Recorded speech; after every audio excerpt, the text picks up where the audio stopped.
Tonight, we journey beyond the edge of everything you have ever known, into a place where time itself begins to lose meaning, where the laws of reality become suggestions rather than certainties, and where the universe whispers secrets that only the most patient listeners can hear.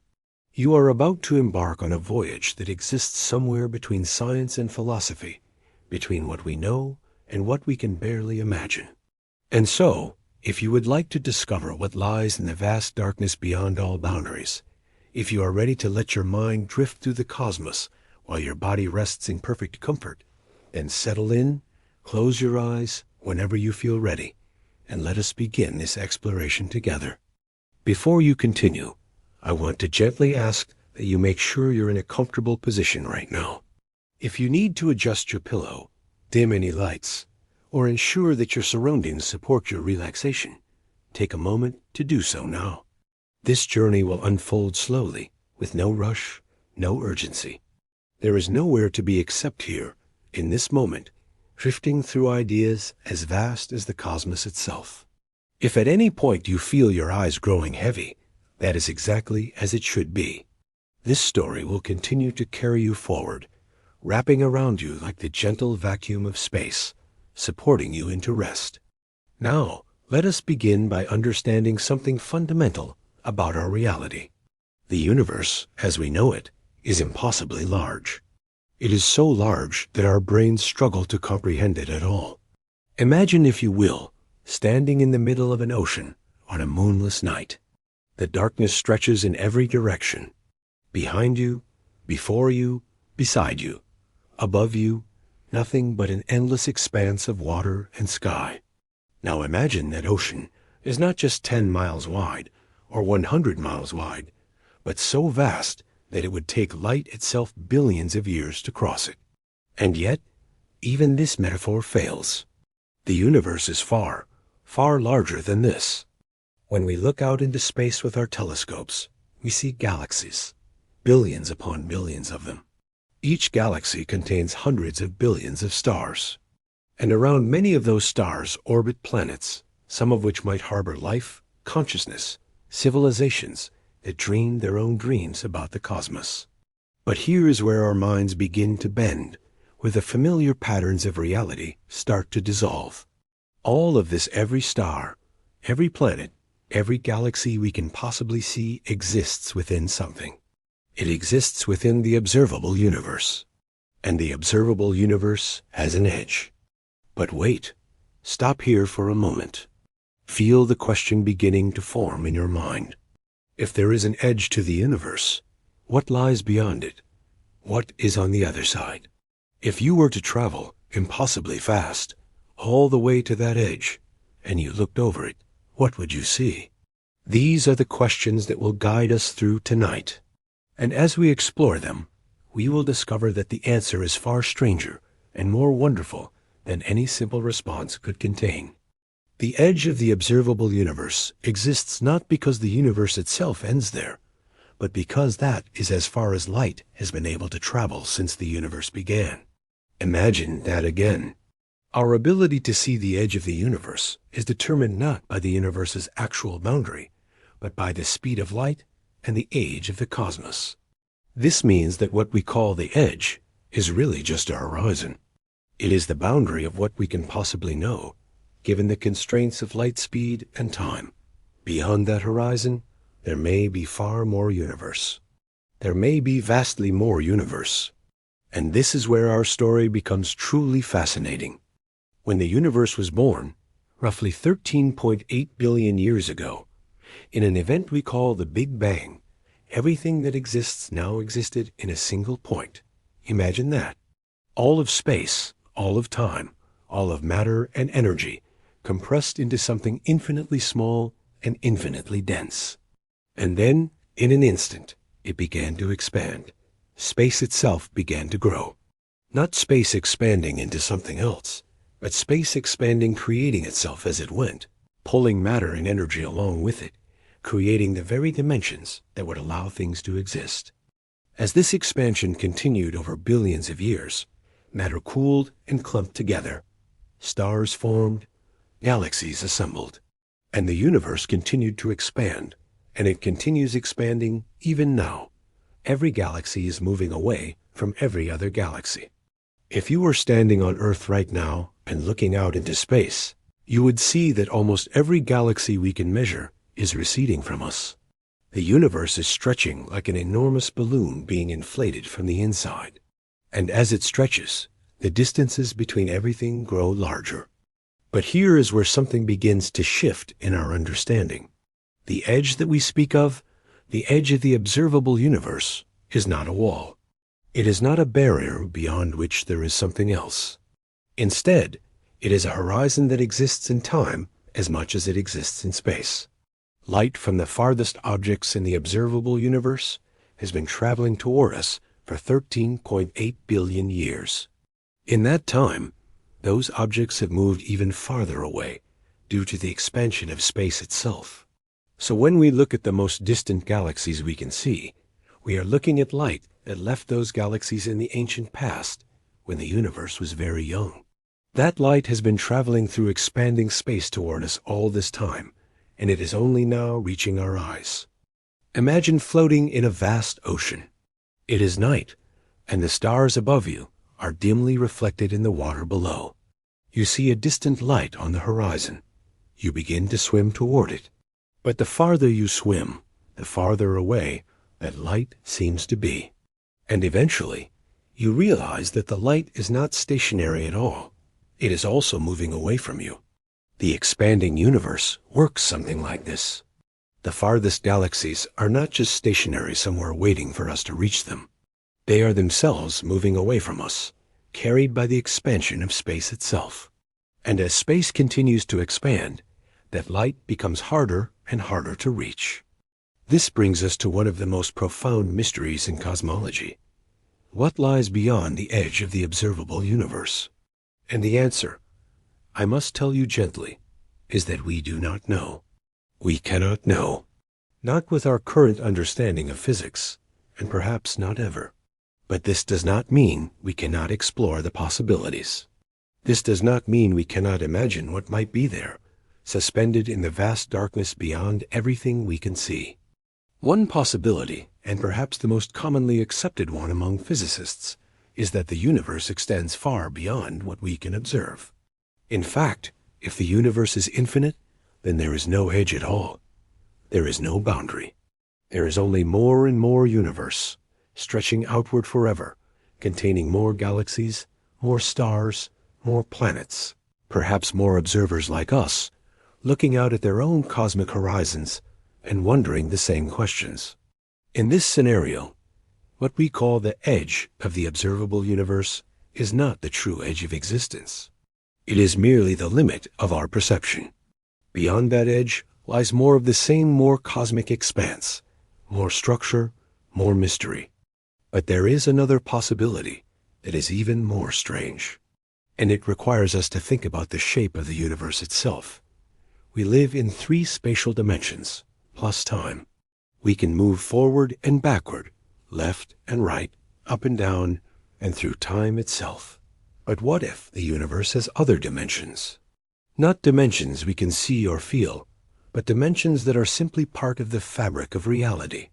In fact, modern physics suggests that there may be many more dimensions than we can perceive. Some versions of string theory propose that there are 10 or even 11 dimensions in total. Most of these dimensions are thought to be too small to detect directly. They may be curled up, compacted into spaces so tiny that we pass through them constantly without ever noticing. If the universe does have these extra dimensions, then the concept of beyond the edge becomes even more complex. The edge that we perceive might be an edge in only the 3 spatial dimensions we can sense. But in higher dimensions, the universe might extend in directions we have no words to describe, no way to visualize, no ability to comprehend. It would be like asking a creature that lived on a flat piece of paper to understand. What up means not up in the direction the creature can move, but literally perpendicular to everything the creature's entire existence had ever experienced. And yet, there is more. Our understanding of reality has been fundamentally changed by quantum mechanics, the study of the very, very small. In quantum mechanics, particles can exist in multiple states simultaneously. They can be in two places at once, or in a sense, everywhere at once, until they are observed. The act of observation itself changes reality. Possibilities collapse into actualities. Now, if we apply these strange principles to the entire universe, we arrive at another mind-bending idea. Perhaps the universe does not have a definite edge at all. Perhaps at the quantum level, at the most fundamental level of reality, the universe exists in a superposition of all possible states. It is simultaneously bounded and unbounded. It is both finite and infinite. And the moment we try to observe or measure where it ends, our act of observation forces it to choose one or the other. Reality becomes concrete only when someone is there to witness it. This brings us to a profound philosophical question that will gently accompany us through the rest of our journey tonight. If the edge of the universe lies beyond what we can ever observe or measure, does it matter what is there? In a very real sense, anything beyond the edge of the observable universe affects us not at all. It cannot reach us. No signal can travel from beyond the cosmic horizon and reach us in the present age of the universe. Those distant regions are causally disconnected from us. They exist or do not exist in a realm completely separate from our own. And so perhaps the question we should be asking is not what is beyond the edge, but rather, what does it mean to ask about things that are, by definition, forever beyond our knowing? As you float through these ideas, feel your breathing slow. Feel your mind beginning to relax into the vastness of these concepts. You do not need to understand everything completely. You do not need to hold on to every detail. Instead, let these ideas wash over you like gentle waves. Let them dissolve in your mind like distant starlight. We are simply exploring possibilities together, drifting through the cosmic unknown, and there is no pressure to arrive anywhere but into deeper rest. And yet, there is something we can see that gives us clues about what might lie beyond. It is called the cosmic microwave background, and it is one of the most important pieces of evidence we have about the nature of the universe and its origins. Close your eyes now, if you haven't already, and imagine this with me. Picture yourself in perfect darkness. Not the darkness of a room at night, but a deeper darkness. The darkness of a place where no light has ever reached. You are floating in this darkness, utterly alone, sensing nothing, hearing nothing. But then, very slowly, you begin to become aware of something. It is subtle, it is faint, but it is there. It is a whisper of radiation, a ghost of ancient light, filling the darkness all around you. This is the cosmic microwave background. It is one of the oldest things in the universe, and it surrounds us completely, right now, as you listen to these words. The cosmic microwave background is the leftover radiation from the Big Bang itself. Approximately 380,000 years after the universe began, a blink of an eye in cosmic time, the universe had cooled enough for light to travel freely for the first time. Before that moment, the universe was opaque, filled with a hot plasma of particles and photons constantly colliding with one another. Light could not travel far before hitting something and bouncing back. But then, suddenly, the universe became transparent. Light could travel freely through space. And in that moment, the oldest light in the universe was born. The light that filled the entire universe at that instant has been traveling toward us ever since. And it is still arriving, still carrying information from the earliest moments of cosmic history. Now, when we measure this ancient light, we find something remarkable. It is not perfectly uniform. There are tiny variations, tiny temperature fluctuations, measured in millionths of a degree. These tiny ripples are the seeds of all structure in the universe. The slightly denser regions where the radiation was a tiny bit hotter became the seeds of galaxies. Those seeds grew over billions of years as gravity pulled matter together. And eventually, those ancient fluctuations gave rise to you, reading these words, wondering about the universe, suspended in a moment of quiet contemplation. But here's where it becomes truly mysterious. The cosmic microwave background appears to be coming from all directions. It is coming from everywhere we look. We can turn a telescope to any point in the sky, and we will detect this ancient radiation. It is as though we are surrounded by the echo of the Big Bang from every direction. This is profoundly strange when you think about it. How can light from the Big Bang reach us from all directions equally? If the Big Bang happened at a single point, shouldn't the light from it be coming from only one direction? The answer is subtle and requires us to let go of our intuitive understanding of space. The Big Bang did not happen at a point in space. It happened everywhere. Space itself was born in the Big Bang. Every point in the universe was at the center of the expansion.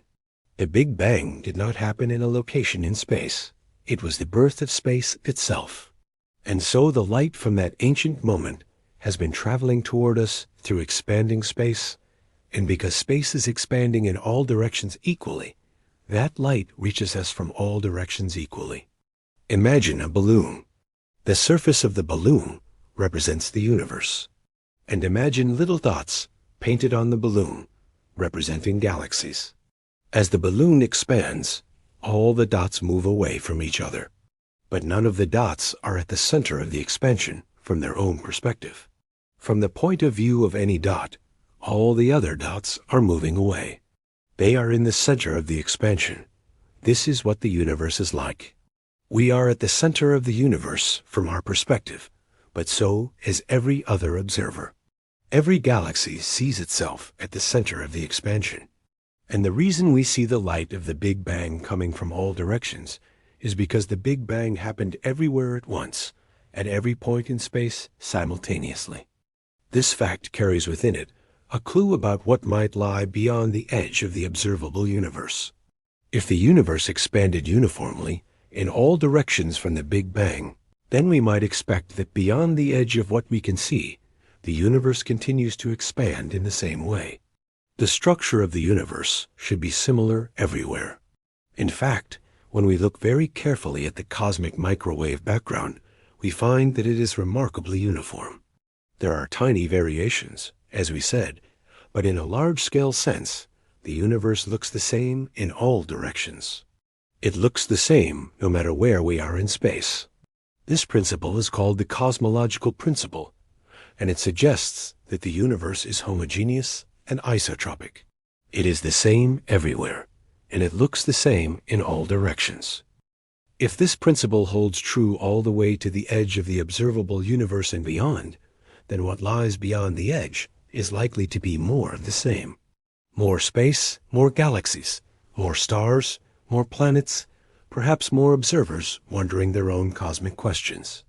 But here is the comforting and unsettling thing about this idea. We will never know for certain, because light from those distant regions has not had time to reach us yet. The universe is not old enough for that to happen. And by the time that light does reach us, billions of years from now, the universe will have expanded even further, and we will still be looking at regions that lay beyond what we could perceive in our own time. The cosmic microwave background also tells us something else. It tells us that the universe has a very particular age. It tells us about the geometry of space itself.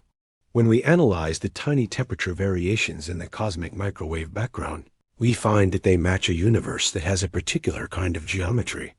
The angles of triangles add up to 180 degrees. The geometry is flat, or at least appears to be flat. This might seem obvious to you, but it is not obvious at all. A universe could have spherical geometry, like the surface of a ball, curving inward and eventually wrapping around to itself. A universe could have hyperbolic geometry, like the surface of a saddle, curving outward and opening up infinitely. But our universe appears to be flat. What does it mean for space itself to be flat? It means that if you traveled far enough in one direction through the universe, you would never wrap back around to where you started. You would never fall off the edge of the universe like a marble rolling off a ball. Instead, you would just keep traveling through flat space forever. And if the universe extends infinitely, then you could travel forever and never reach an end. If the universe is finite but flat, then this seems to present a paradox. How can something be finite but have no edge? It is very difficult to visualize, but it is not impossible. And it brings us closer to understanding what might lie beyond. Imagine a computer simulation. The programmers create a universe of space, a world. They make it finite. But they make it so that when you reach the edge and try to step beyond it, you find yourself back on the opposite edge. If you go left far enough, you appear on the right side. If you go up far enough, you appear on the bottom. The space is finite, but continuous. There are no boundaries, no walls, no edges where you hit something hard and stop. The universe might work in a similar way. It might be finite in extent, but continuous, wrapping around on itself in ways that our three-dimensional brains cannot easily visualize. And as you drift deeper into these thoughts, let your awareness return to your body. Notice your breathing. Feel the place where your body touches the bed or the chair or the surface supporting you. Feel how you are being held. In a way, you are held by the universe itself. You are made of stardust. The atoms in your body were forged in the cores of dying stars billions of years ago. Those atoms fell to Earth and became part of the world you live in. They became part of you. You are not separate from the universe. You are woven into its fabric. You are the universe becoming aware of itself, observing itself, wondering about its own mysteries. And this knowledge, this understanding that you are intimately connected to everything, can bring a deep peace, a profound calm. Let yourself sink into this feeling as we continue our journey. Now we venture into territory that is speculative but grounded in rigorous physics. There is a theory called inflation, and it has transformed our understanding of the very first moments of the universe's existence. It has also opened the door to one of the most mind-bending possibilities for what might lie beyond the edge of observable space. Before inflation theory was developed, cosmologists faced a serious problem. The universe appeared to be remarkably uniform. All the radiation left over from the Big Bang was at essentially the same temperature in every direction we looked. But how could this be? If different regions of the universe had never been in contact with each other, how could they have come to the same temperature? It would be like having two isolated rooms in a house, both starting at different temperatures, and then discovering that the air in both rooms had somehow reached the exact same equilibrium temperature without any exchange of heat between them. It seemed impossible. And yet, that is what the observations showed. A physicist named Alan Guth proposed a solution to this problem in the early 1980s. He suggested that in the very beginning, in the first fraction of a second, after the Big Bang, the universe underwent a period of incredibly rapid expansion. He called this inflation. In a tiny fraction of a second, the universe expanded by an enormous factor. Imagine a soap bubble being inflated trillions of times over in the blink of an eye. The entire observable universe today, all of space out to the cosmic horizon that we can see, was once squeezed into a region small enough to have been in thermal equilibrium. All the matter and radiation in this region was mixed together at the same temperature. And then inflation expanded it all, enormously. This theory solved the uniformity problem. But it also predicted something else. And this is where things become deeply, profoundly strange. If inflation happened once, why would it have stopped? Why would it stop in all regions of space simultaneously? In fact, according to modern refinements of inflation theory, it would not stop everywhere at once. In some regions, inflation would end, and stars and galaxies and observers would form. In other regions, inflation would continue on forever, driving the expansion of space ever faster. And in those eternally inflating regions, new pockets of space would constantly be appearing, each potentially with its own unique properties, its own laws of physics, its own constants, its own universe. This is the eternal inflation theory, and it suggests that what we call the universe, the entire cosmic realm, including the Big Bang, all of galaxies, all of time is just one bubble in an infinitely large ocean of bubbles. Each bubble is a universe unto itself. Each one is causally disconnected from all the others. Each one is beyond the cosmic horizon from all the others' perspectives. And this vast, eternal foam of universes is called the multiverse. Now, take a moment to let this sink in. Everything you have ever known, your entire life, human history, the entire span of 13.8 billion years of cosmic time, the billions of galaxies, each with billions of stars, all of that is just one bubble. One pocket of inflation that happened to stop and cool down enough for stars and planets and life to form. And beyond our bubble, in regions of space that we can never reach, there are other bubbles, other universes, infinite universes, each potentially with different laws of physics, different constants, different possibilities. Some of these bubbles might have exactly the same physics as our own. In those universes, there would be stars and galaxies and planets, and perhaps life, perhaps consciousness, perhaps observers wondering about their own cosmic horizons. Other bubbles might have wildly different physics. Perhaps in some of those universes, gravity is stronger or weaker. Perhaps the speed of light is different. Perhaps the forces that hold atoms together are different, and atoms themselves cannot exist. Perhaps those universes are completely devoid of any structure at all, filled only with radiation and energy. We do not know. We cannot know. Each bubble is forever separated from every other bubble by the expansion of space itself. No signal can ever travel from one bubble to another. They might as well be different universes entirely, because in a sense, they are. And here is the truly humbling part. If eternal inflation is real, and if the multiverse truly exists, then what we think of as the edge of the universe is merely the edge of our bubble. It is the boundary of our observable space within our particular pocket of inflation. Beyond that edge lies not nothing, and not even more of the same, but perhaps something utterly alien and incomprehensible to us. Perhaps universes governed by entirely different laws. Perhaps forms of matter and energy that have no analog in our experience. Think about what this means. The entire scope of what we think of as reality, the universe, the cosmos, the totality of existence, might be just one infinitesimal speck in a vastly larger mosaic. We are like creatures living on a grain of sand on an infinite beach.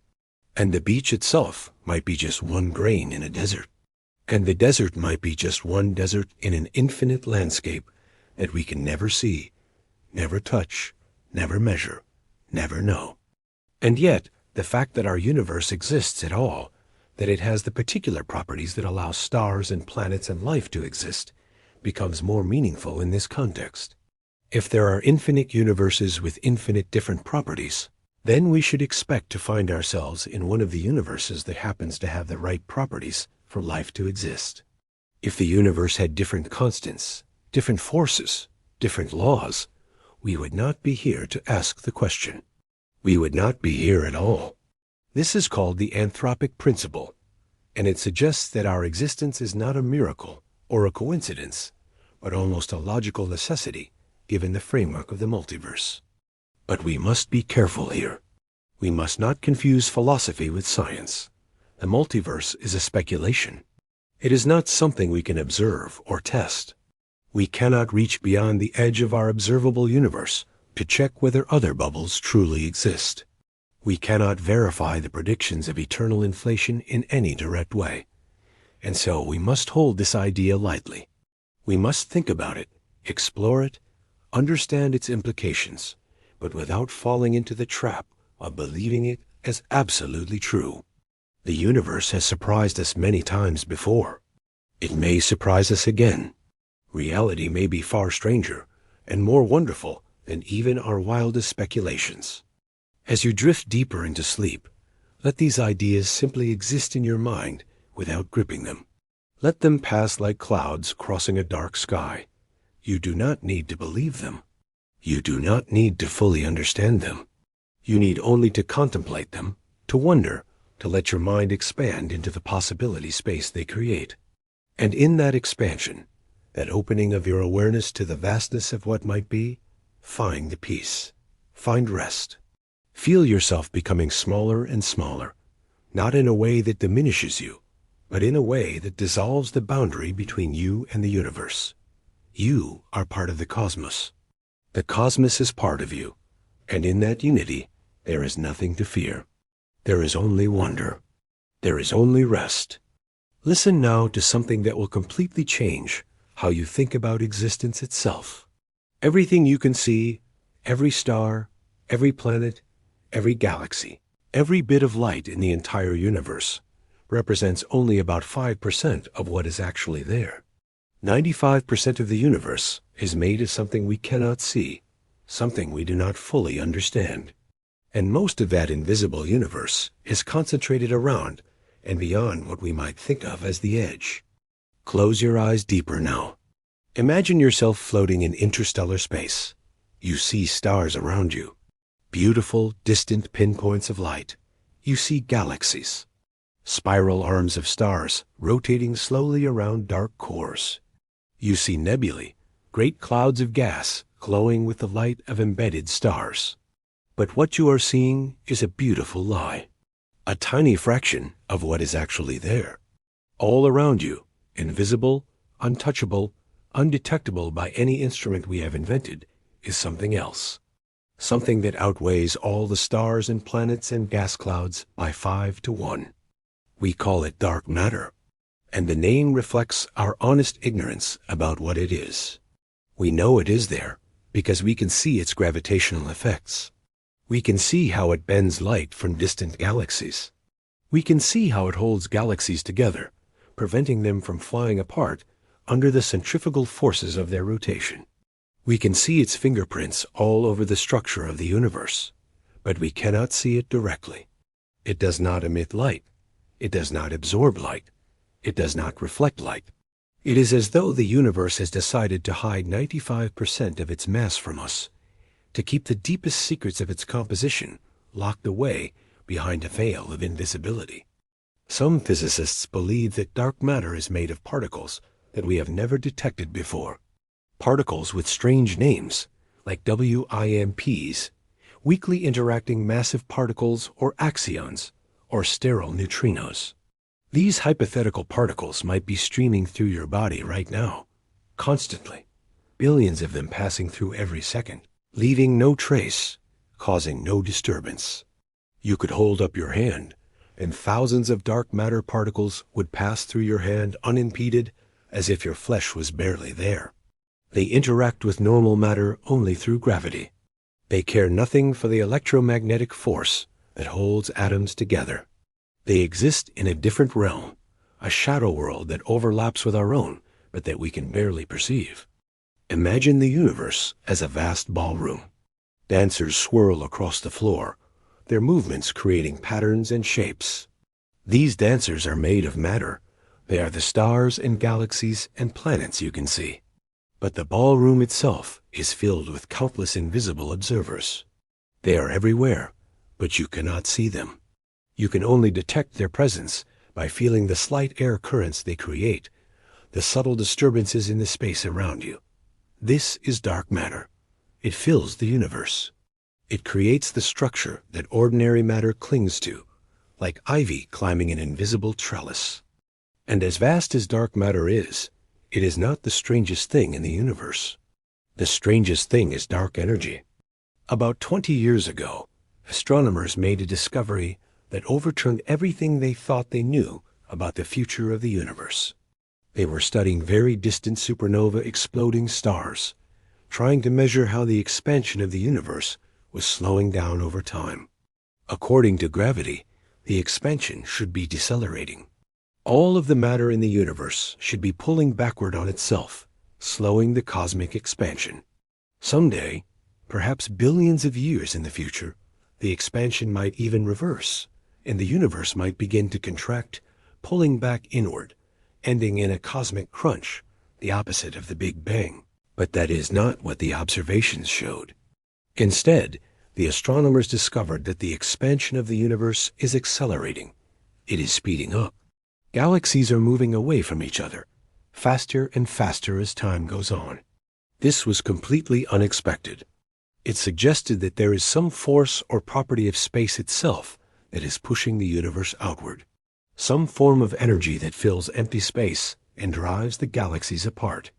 We call it dark energy, and it is even more mysterious than dark matter.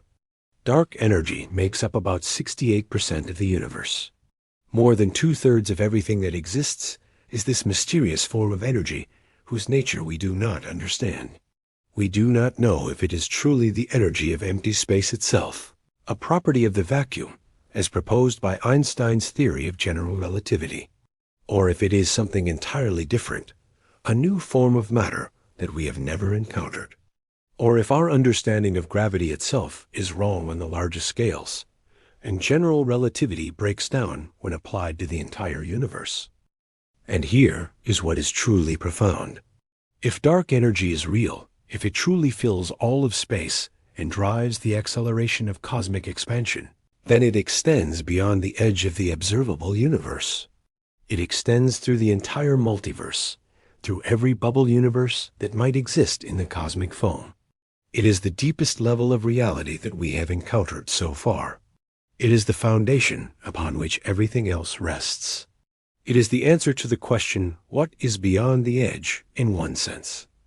Beyond the edge is more dark energy, more of the mysterious force that keeps the universe expanding, that prevents galaxies from being pulled together by gravity, that separates the stars and drives them apart forever. And as the universe continues to expand, accelerated by dark energy, the galaxies will move farther and farther apart. Billions of years from now, galaxies that are far away from our own Milky Way will have moved so far away that light from those galaxies will never reach us. The cosmic horizon will shrink. Observers in the far future will see fewer and fewer galaxies in the night sky. Eventually, the universe will become dark again. Not the dark of the early universe, filled with hot plasma, but a cold, empty dark. A universe where each galaxy is alone, separated from all the others by distances so vast that light cannot reach them. And yet, they will continue to exist. Even though we can never see them, even though no light from them can reach us, those distant galaxies will continue to spiral and evolve. Life might continue to exist there. Observers like us might continue to wonder about the cosmos, not knowing that other galaxies, other universes exist beyond their own cosmic horizons. Each observer will be trapped in their own pocket of knowable space, unable to reach beyond it, unable to see what lies beyond the edge. This is the future that dark energy reveals to us. This is what lies beyond the edge of the observable universe. Not walls or barriers, not strange alien worlds or unimaginable structures, but more of the same inexorable force that is pushing us apart. More expansion, more distance, more separation, more loneliness in the depths of space. And yet, there is something beautiful in this too. There is something profound about a universe that expands forever, that is driven by forces we do not fully understand, that continues to unfold and evolve without end. There is something peaceful about accepting that there are limits to what we can know, that there are eternities beyond our perception, and that this is simply the nature of existence itself. Feel yourself sinking deeper into rest now. Feel the weight of these vast spaces, these infinite distances, these mysteries beyond comprehension. Feel them not as burdens, but as releases. You do not have to understand everything. You do not have to know what lies beyond the edge. You can simply rest in the knowledge that the universe is vast and beautiful and strange, and that you are part of it, woven into its fabric as truly as the stars themselves. But now we must venture into territory that becomes increasingly strange, increasingly difficult to visualize, increasingly dreamlike. We must enter the realm of quantum mechanics, where the classical laws of physics that govern the everyday world give way to something far stranger. And when we apply quantum mechanics to the universe itself, to the entire cosmos, we arrive at ideas that blur the line between science and philosophy. Imagine that you are observing an electron. You set up an experiment to determine where exactly the electron is located. You prepare your instruments. You are ready to measure. But here is the strange thing that happens. Before you measure, the electron does not have a definite location. It exists in a state of superposition. It is simultaneously in many places at once. It exists as a wave of probability, not as a particle with a fixed position. The electron is spread out through space, distributed across multiple possible locations. Its properties are fuzzy, uncertain, indeterminate. But the moment you perform your measurement, the moment you shine light on the electron to see where it is, something remarkable happens. The wave of probability collapses. The electron chooses, in a sense, to be in one specific place. Your act of observation has forced reality to become concrete. Before the observation, there was only possibility. After the observation, there is actuality. This is the strangeness of the quantum world, and it applies not just to individual particles, but potentially to the universe itself. If we apply quantum mechanics to the entire cosmos, we arrive at a model called quantum cosmology. In this model, the universe itself exists in a state of superposition before it is observed. It exists as a wave of probability, containing all possible universes, all possible configurations of matter and energy, all possible histories and futures.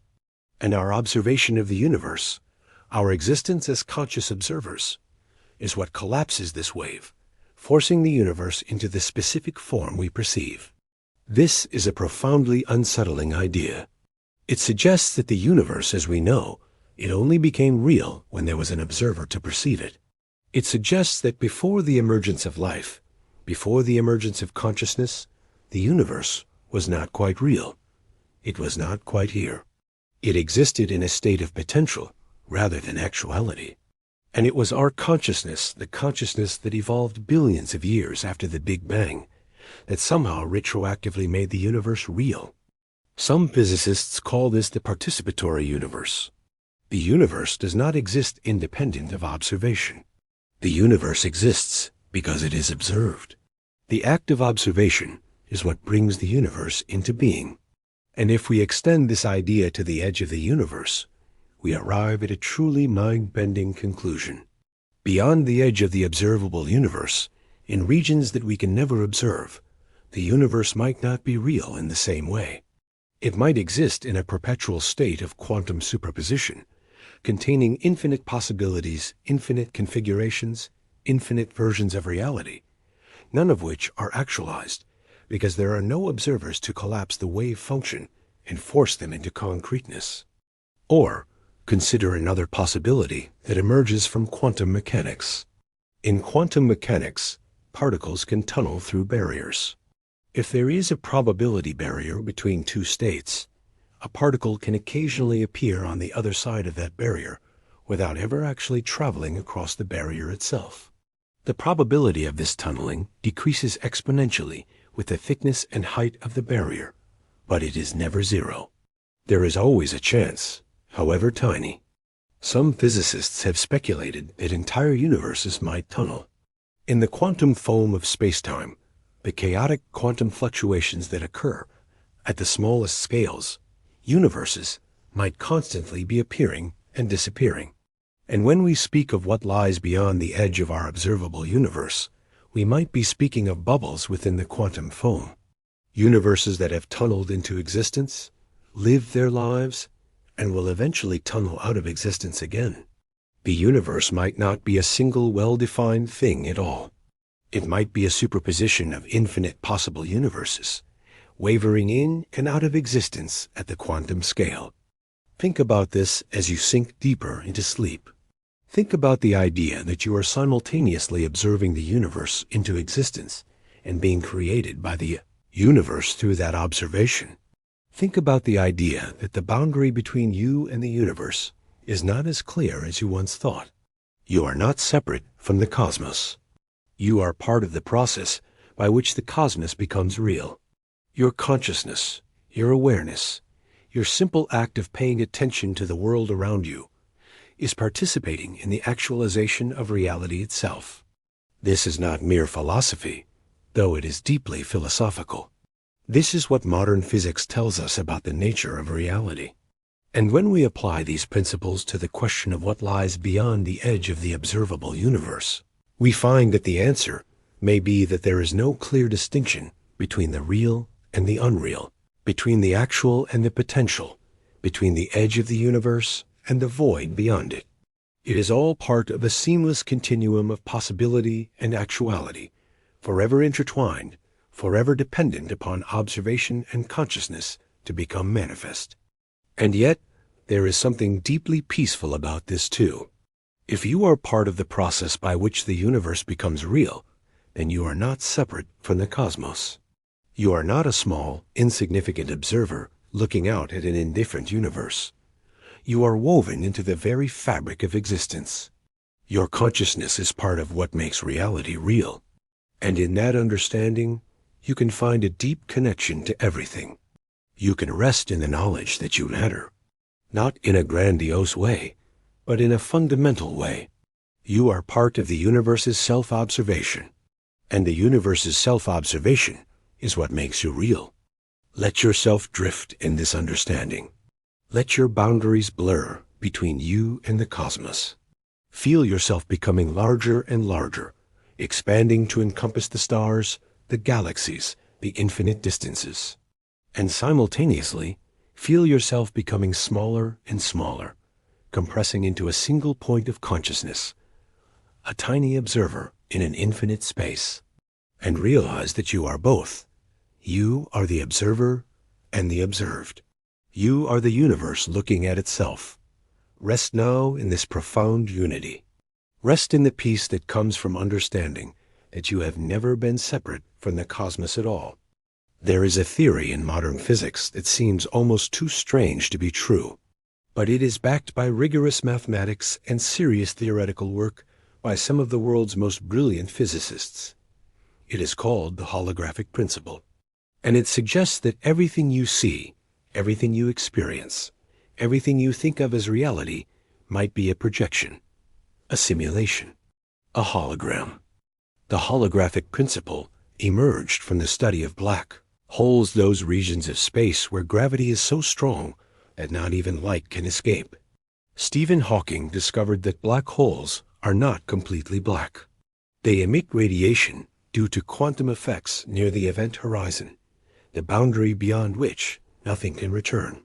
This radiation carries away energy, and eventually a black hole will evaporate completely, releasing all the energy and information it has consumed back into the universe. But this created a profound puzzle. If a black hole contains information, the matter and energy it has swallowed, and that information is all released as radiation when the black hole evaporates, then where was that information stored while the black hole existed? The information could not have been stored inside the black hole, because information cannot be stored in any three-dimensional volume without limit. There is a maximum amount of information that can be stored in any region of space, and it is determined by the area of the boundary of that region, not by the volume inside. This led physicists to a startling conclusion.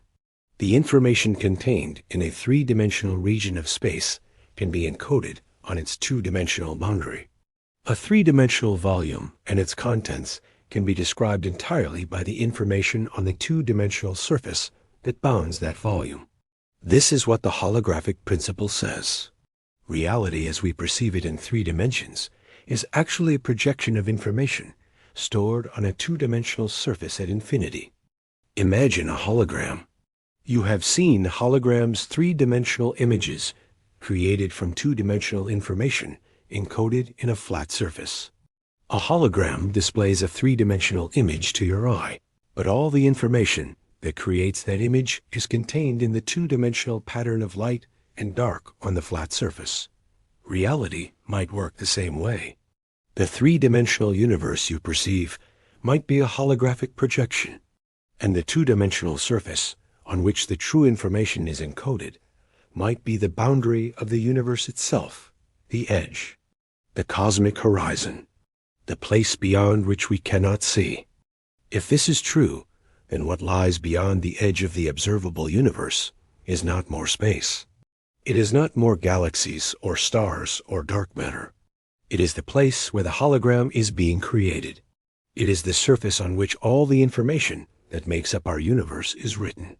It is something that is not part of our three-dimensional experience at all. It is literally outside our universe. It is beyond the edge. And we can never see it directly because we are made of the information in the hologram. We are part of the three-dimensional projection. To see the surface on which the hologram is encoded, we would have to step outside of our own three-dimensional existence. And that is impossible. This is deeply, profoundly strange. But what is even stranger is that the holographic principle is not merely a philosophical speculation. There is a mathematical realization of the holographic principle called the ADSCFT correspondence, which was discovered by Juan Maldacena in 1997. This correspondence shows that a gravitational theory in a particular type of space anti-d Sitter space is equivalent to a quantum field theory on the boundary of that space. In other words, a theory of gravity in a three-dimensional volume is equivalent to a quantum field theory on the two-dimensional surface that bounds that volume. The mathematics works. The correspondence is real. And it suggests that the holographic principle might not be mere fantasy. But before you let this idea overwhelm you, let me say this gently. We do not know if this principle applies to our universe. We do not know if our universe is truly a hologram. The ADSCFT correspondence works for a particular mathematical space, but it is not clear if it applies to our actual universe, which is expanding and accelerating due to dark energy. So we must hold this idea as a possibility, a tantalizing glimpse of how reality might work, but not as established fact. And yet, what is fascinating about the holographic principle is what it suggests about the nature of information and existence. It suggests that information is fundamental, that information is more basic than space or time or matter or energy. That reality, at its deepest level, is not made of stuff, but of information.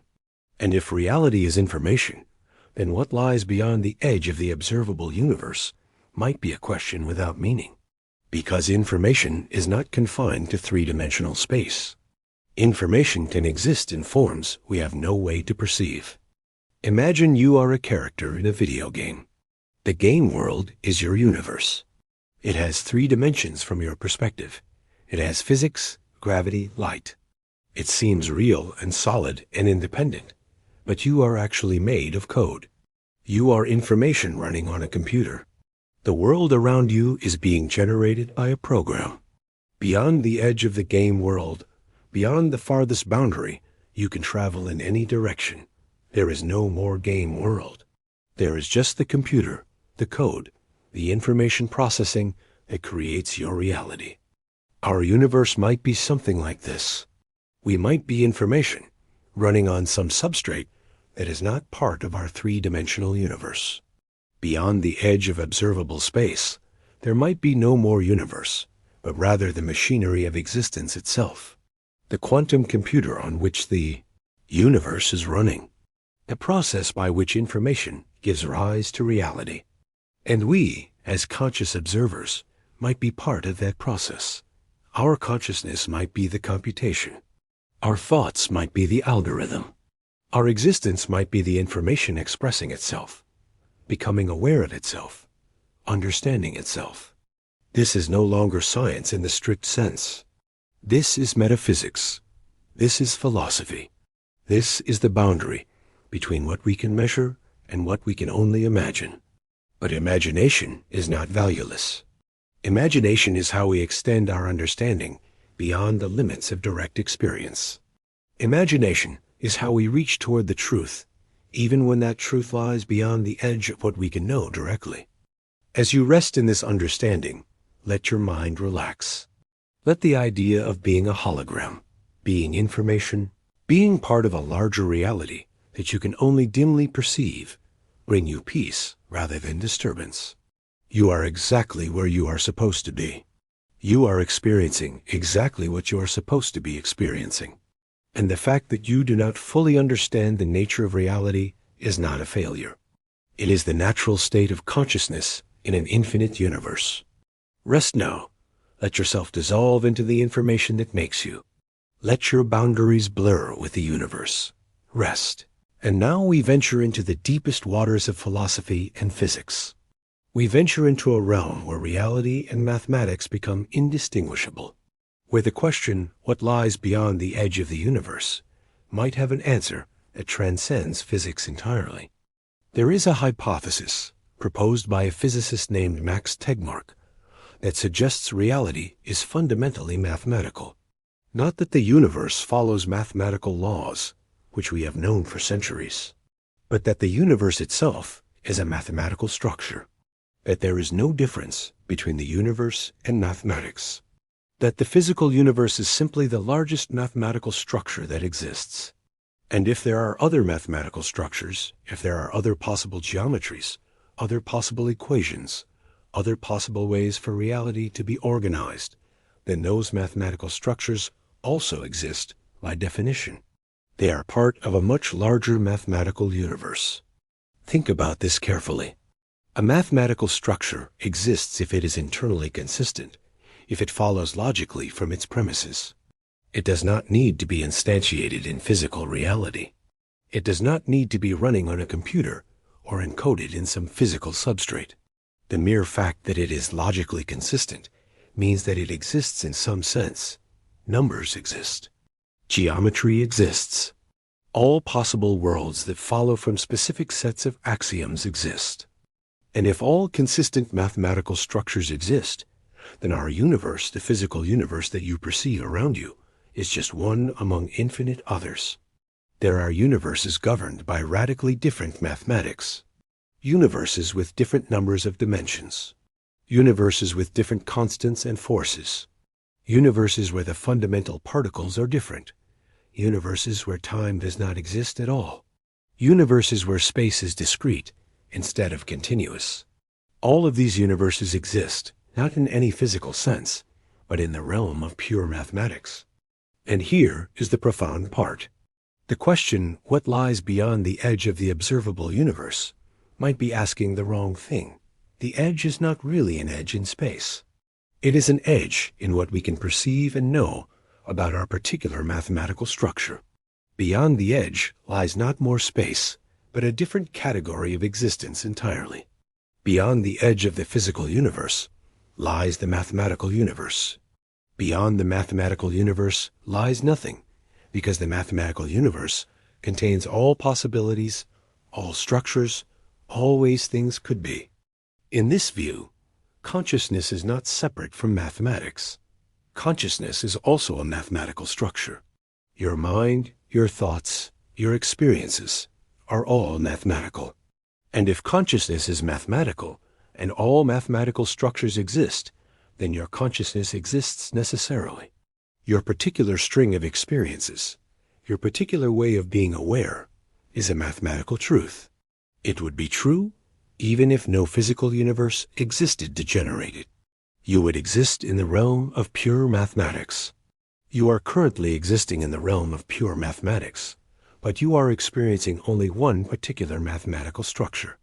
You are a pattern of information, and that pattern has the property of being conscious. And that property brings awareness, brings a sense of self, brings a sense of wonder.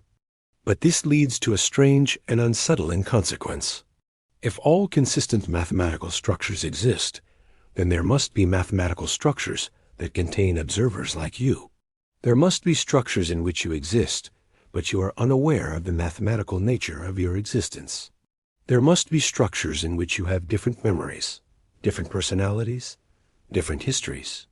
In the realm of pure mathematics, all versions of you that are internally consistent exist. All possible lives that you could lead exist. all possible thoughts you could think exist.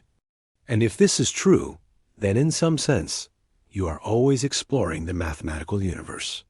Every moment of consciousness you experience is an exploration of a particular path through the space of all possible mathematical structures. Your thoughts are you moving through this space. Your imagination is you considering alternative branches. Your dreams, your intuitions, your moments of profound insight might be moments when your consciousness touches regions of mathematics that are far from your normal experience. This idea has an ancient name. It is sometimes called Platonism, the idea that abstract mathematical objects, numbers, geometric forms, abstract structures, have a real existence independent of the physical world. Plato believed in a realm of perfect forms, and mathematical structures might be what those forms are. They are real. They exist. And our physical universe is just a particular manifestation of certain mathematical forms. What lies beyond the edge of the observable universe might be another manifestation of the same mathematical forms. Or it might be entirely different mathematical structures. But either way, the question ceases to be a question about physics. It becomes a question about the nature of existence itself. And the answer is that existence is far vaster, far more strange, far more wonderful than the three-dimensional space and time that we perceive. Imagine you are a character in a story. You do not know that you are a character in a story. From your perspective, you are real. Your world is real.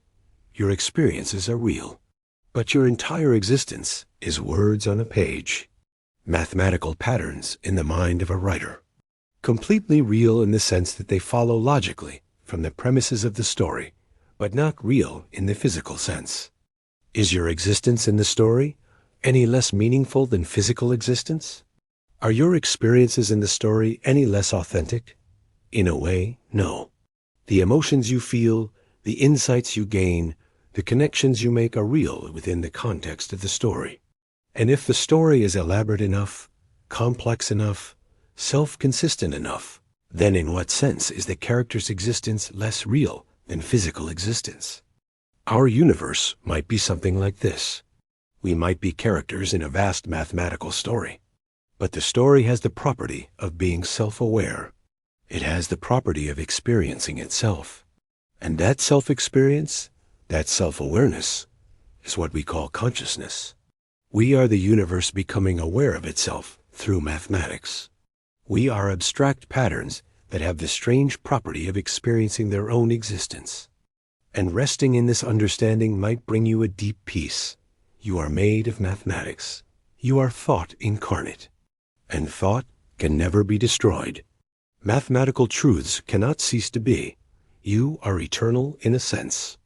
Not in the sense of your physical body continuing forever, but in the sense that the pattern of information, that is, you, is a mathematical truth. And mathematical truths are forever. Close your eyes now, if you have not done so already. Feel your body becoming lighter. Feel your mind becoming clearer, even as it fills with more and more vast ideas. Feel yourself slowly dissolving into patterns of thought, into pure consciousness, into the mathematical structures that underlie all existence. Rest in this dissolution. Rest in the knowledge that you are both nothing and everything simultaneously. Rest now as we journey deeper. And now we venture into one final speculation before we begin our descent into the deepest rest. We venture into an idea that bridges ancient philosophy and modern cosmology. An idea that suggests the universe might be cyclical, that it might repeat itself eternally, that what lies beyond the edge of one universe might be the beginning of another. Close your eyes and imagine this. Imagine that the Big Bang was not the beginning of time. Imagine that before our Big Bang, there was another universe, and before that, another, and before that, stretching backward in time infinitely. Imagine that each universe is born, lives, and dies, and in its death gives birth to a new universe. This is the cyclic model of the universe, and it is not merely speculation. There are serious physicists and cosmologists who believe this might be true. In one version of the cyclic model, called the ekpyrotic universe, our current universe goes through infinite cycles of expansion and contraction. The universe expands as it does now, driven by dark energy. Galaxies fly apart, stars burn out. All structure dissolves into radiation. The universe becomes cold, empty, dark. But then, gravity begins to reverse the expansion. The universe begins to contract. Space itself begins to shrink. All the radiation and energy flows back together. The universe becomes hot again, denser and denser. And finally, in a catastrophic crunch, all the space and time and matter collapse back into a single point. And from that point, a new Big Bang occurs. A new universe is born. And each cycle might be slightly different. The fundamental constants might shift slightly. The distribution of matter might be different. And eventually, after infinite cycles, every possible combination of constants and conditions must occur. Every possible universe must be realized, must come into existence and fade away. In another version, called the Penrose conformal cyclic cosmology, the universe is divided into eons. Each eon is a complete universe with its own Big Bang and its own infinite future. But the infinite future of one eon becomes the Big Bang of the next eon. The end of one universe is the beginning of another. And the universe cycles through eons forever, each one infinite in time from its own perspective, but only one instant in the cycle from the perspective of a higher level of reality. These models suggest that what lies beyond the edge of our observable universe might be the edge of another universe. That beyond the cosmic horizon is not empty space, but the boundary where our universe meets another. And that all of these universes together form a larger structure, a multiverse, or even higher structures beyond that. An infinite cascade of universes, each containing universes nested infinitely. And here is what is profound about this idea. If the universe is cyclical, if it repeats eternally, then by a strange logic, everything that happens must happen infinitely many times. If time is truly infinite, and the universe is finite, then all possible configurations of matter must occur infinitely many times. Which means that you exactly as you are, with exactly your memories and experiences and thoughts, must have existed infinitely many times before, and you will exist infinitely many times again, not in a supernatural sense, but in a purely physical sense. The atoms that make you up will arrange themselves in exactly the same configuration, infinitely many times across the infinite timeline of cosmic cycles. Some philosophers have called this the eternal return, the idea that all things will recur infinitely. And while this might seem like a strange and unsettling idea, it also carries a profound meaning. It means that nothing is truly lost. Everything that you have ever experienced, every moment of beauty and truth and love, will happen again and again, infinitely. Your life is not unique, but it is eternal. And all the suffering, all the pain, all the confusion of existence will also recur infinitely. But that too will repeat itself infinitely. And eventually, by pure chance and the law of large numbers, happiness and understanding will also arise infinitely many times. There is a strange peace in this idea. The peace of knowing that you are not unique, but that you are also eternal. That your existence is not a special miracle that will never happen again, but also that your existence is guaranteed by the structure of a cyclical universe to happen infinitely many times. And if the universe is cyclical, then what lies beyond the edge is, in a sense, a past, the universe before this one.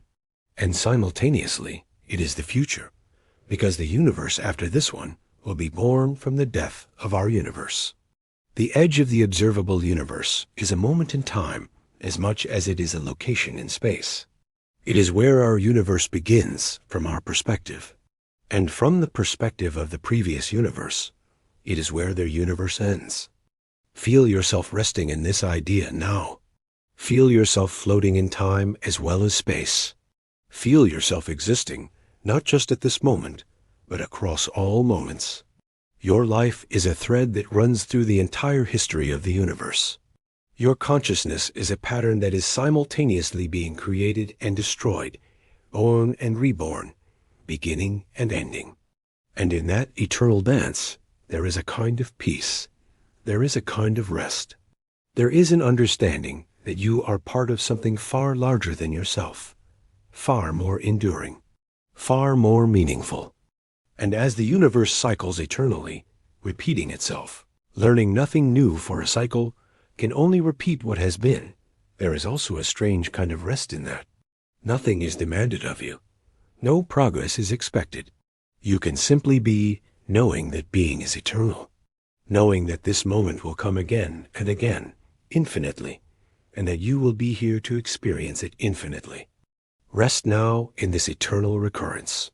Let go of the need to progress, to understand, to achieve. Let yourself simply be, as the universe simply is, cycling eternally, without purpose, without end, without beginning. Resting in the eternal now. And now, as we reach the end of our journey, let us descend together into the deepest rest.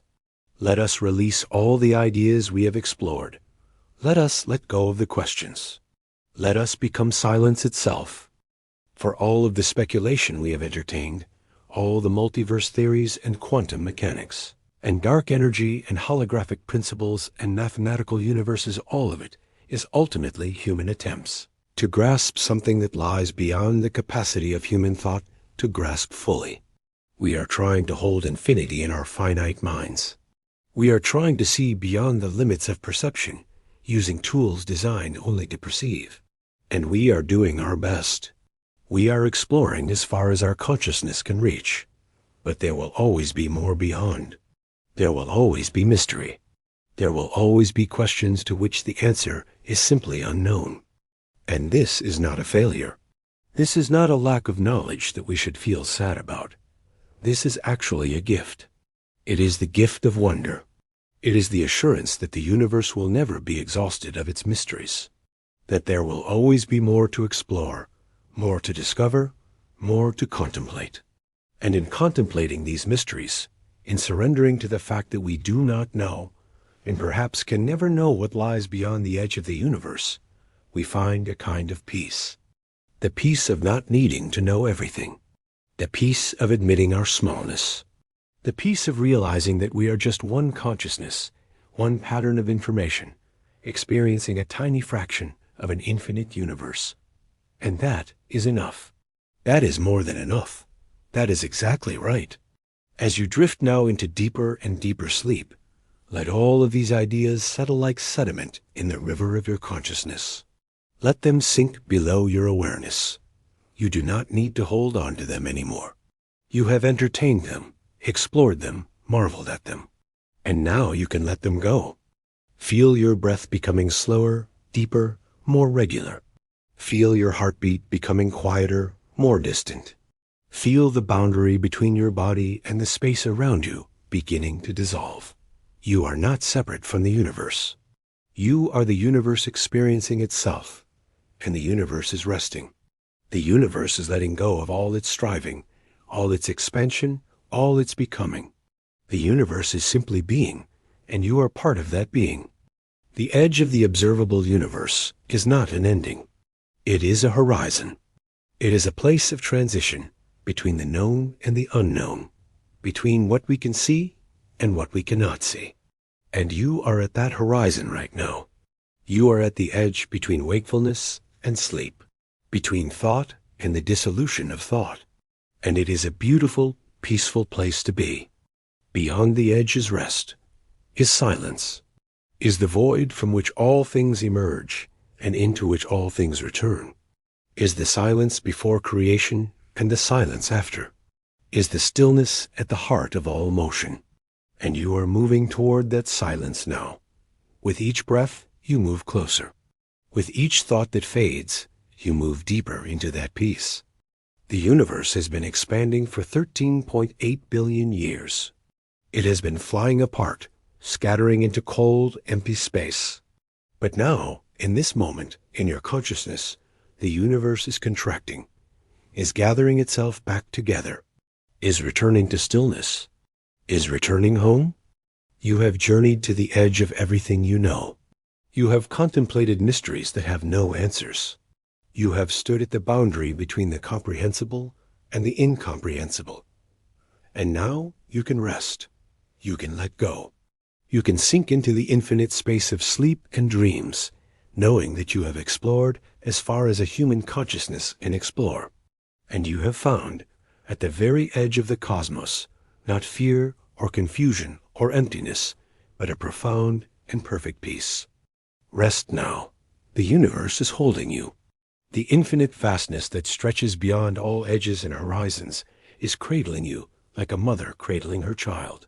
You are safe in the arms of the cosmos. You are home. You have always been home. You are and have always been part of this infinite whole. As your eyes grow heavier and heavier, as your thoughts become more and more fragmented and dreamlike, as the boundary between your consciousness and the void grows thinner and thinner, simply allow yourself to fall. Fall gently into the vast darkness that is not empty, but full of possibility, full of wonder, full of rest. The universe is still expanding at this very moment. Galaxies are still flying apart. Stars are still burning. Planets are still orbiting their suns. And life is still emerging, still evolving, still experiencing itself. But in this moment, you are resting from all of that. You are taking a break from the ceaseless motion and change. You are settling into the eternal stillness that underlies all motion.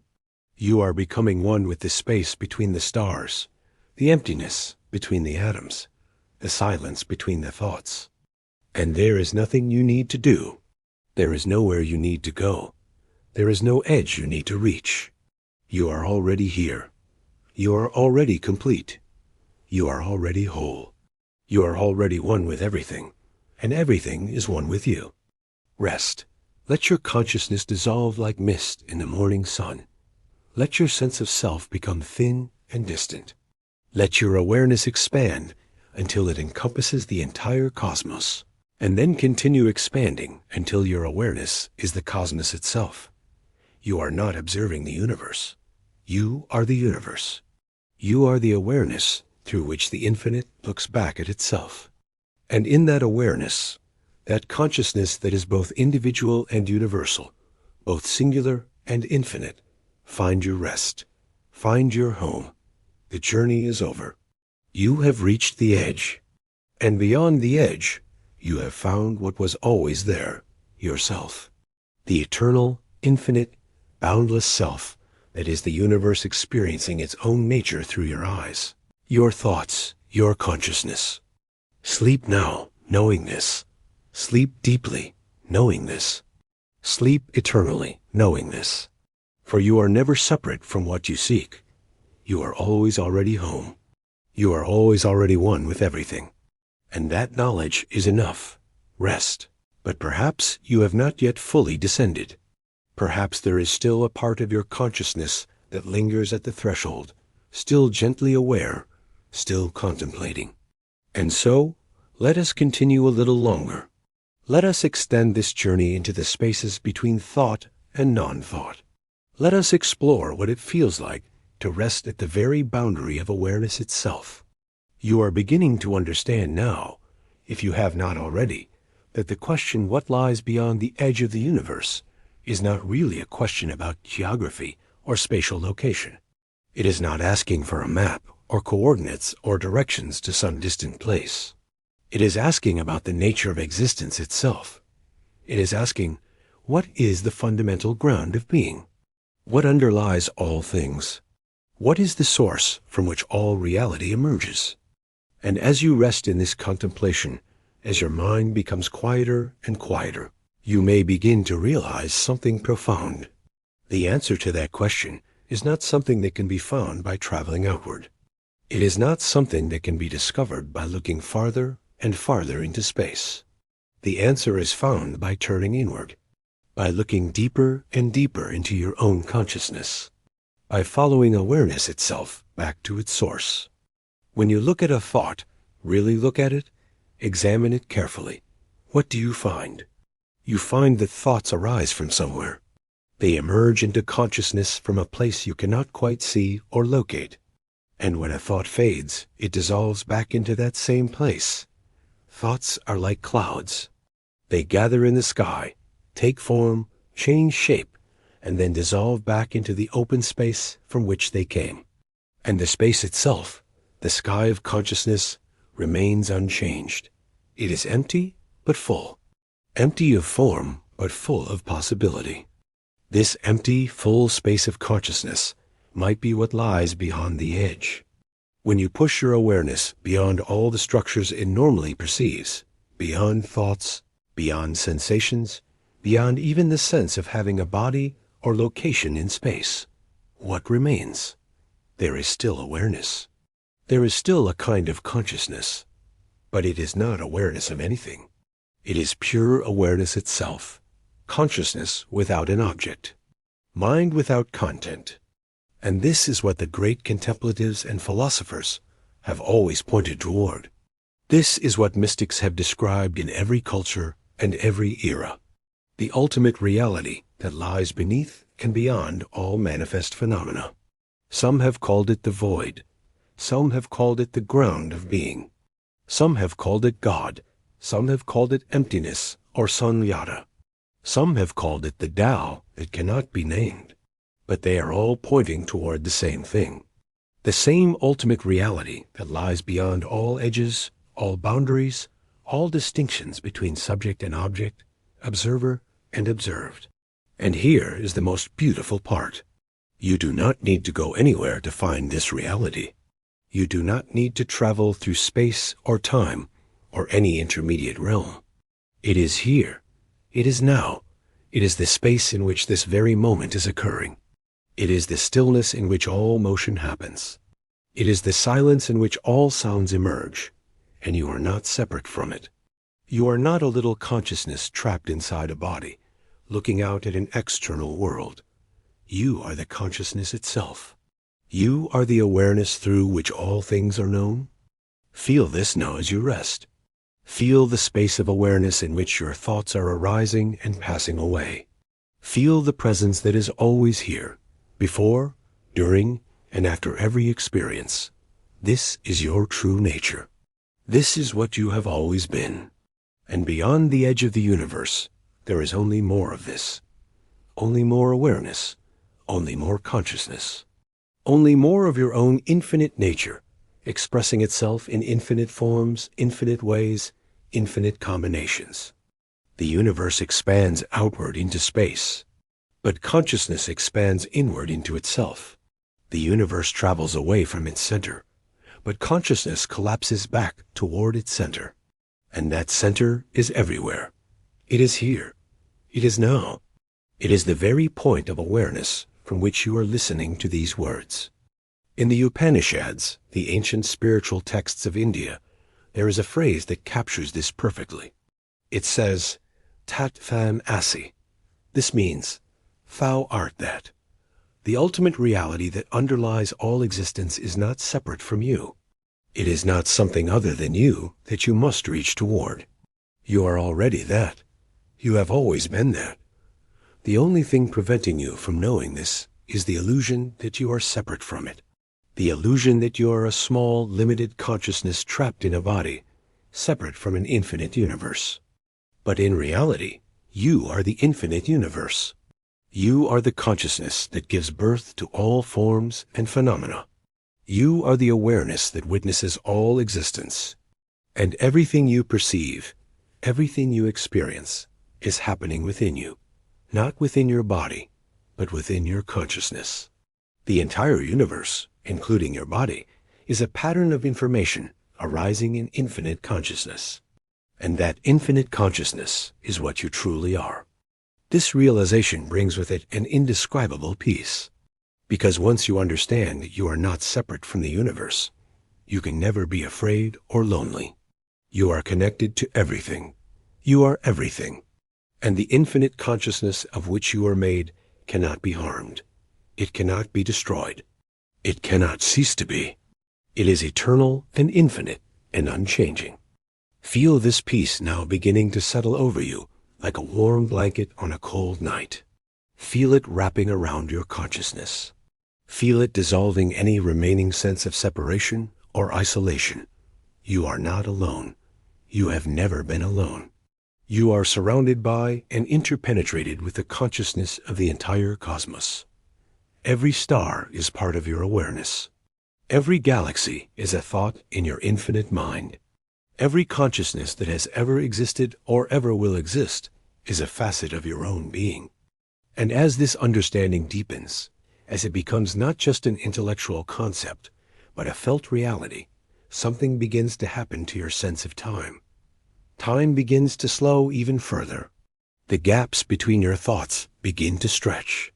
What once felt like a second of internal silence might now stretch on and on, becoming eternity. Or perhaps eternity is compressed into a single moment. Linear time, the sense that events happen in a sequence from past through present into future, begins to dissolve.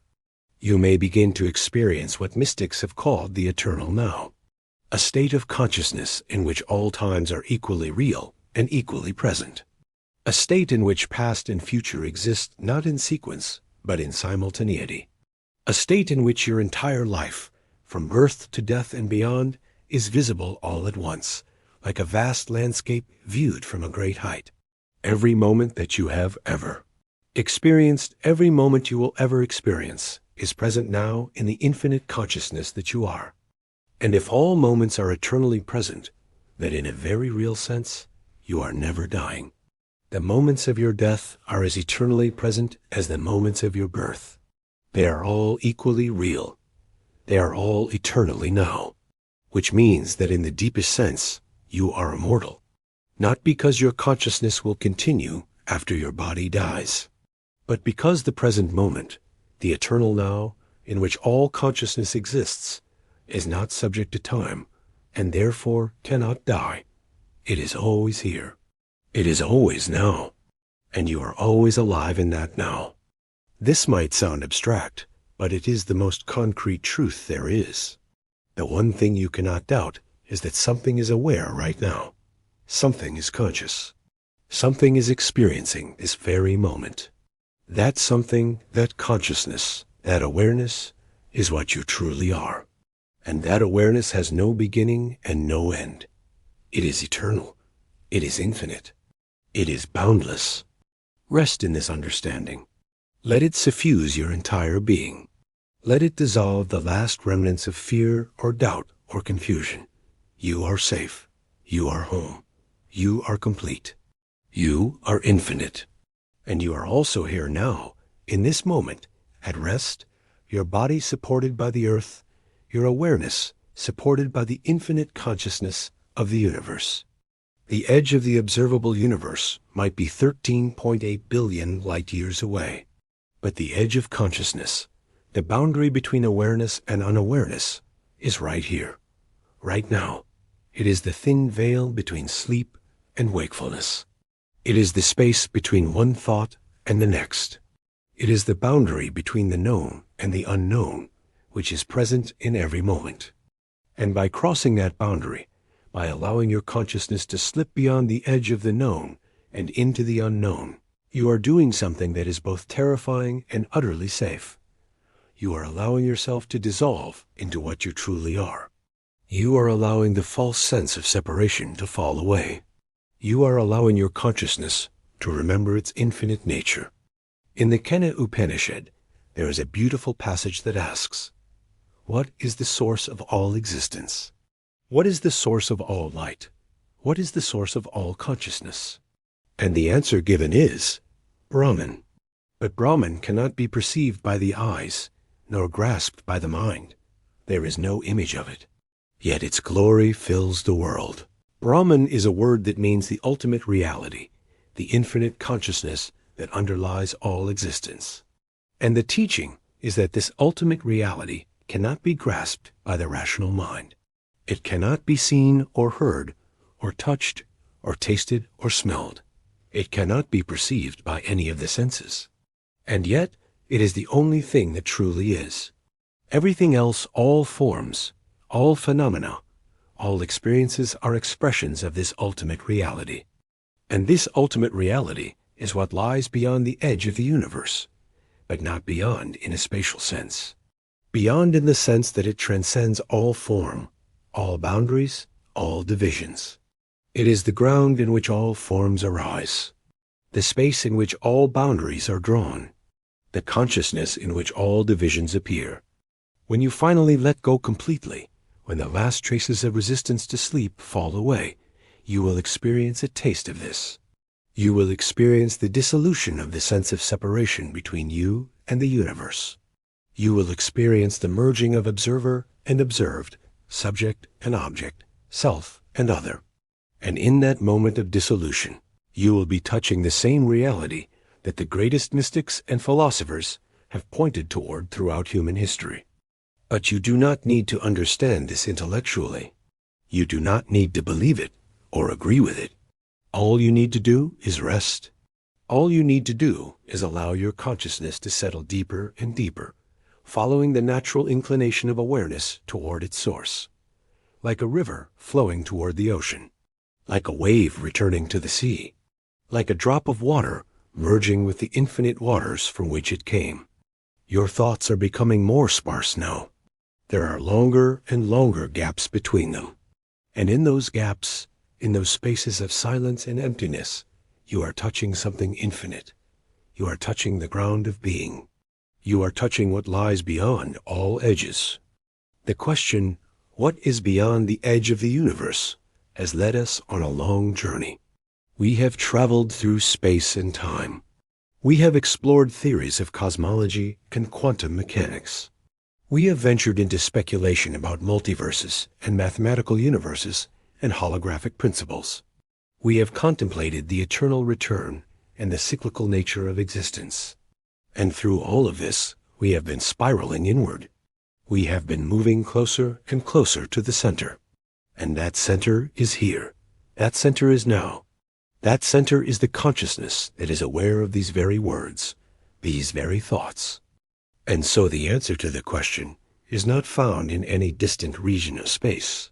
The answer is found in the eternal present moment. The answer is found in pure awareness itself.